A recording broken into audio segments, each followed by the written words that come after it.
Harare, the government of Zimbabwe has reviewed the lockdown measures and announced the school's reopening date.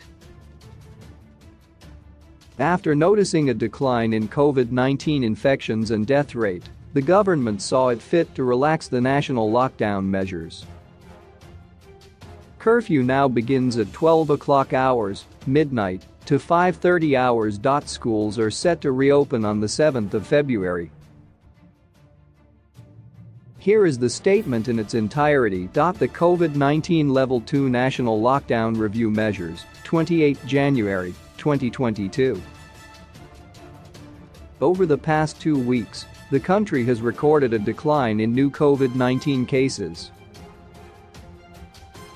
The national COVID-19 epidemic curve is indicating that the fourth wave is at its tail end, and this wave appears to be under control. In this regard, the acting president of the Republic of Zimbabwe, Hon. Gen. Ret. Dr. C.G.D. Nchiwenga, has reviewed the COVID-19 Level 2 national lockdown measures as follows. 1. The general school calendar starts on 7 February 2022 following 1 week of finalizing all reopening preparations by both school administrators and parents. 2. The business community to go back to working from their offices whilst continuing to observe COVID-19 prevention measures such as social distancing and also continuing to encourage their employees and patrons to get vaccinated. 3. Curfew shall now begin at midnight, 0000 hours, and end at 0530 hours the following day. 4.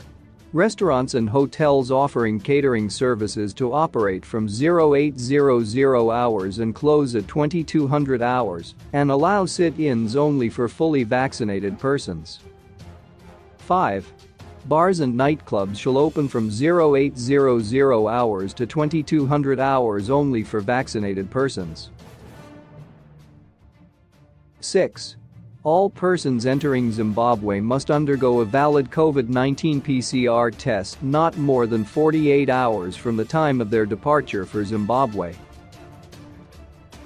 Those who do not have a valid negative PCR test and a certificate to that effect shall be denied entry into Zimbabwe.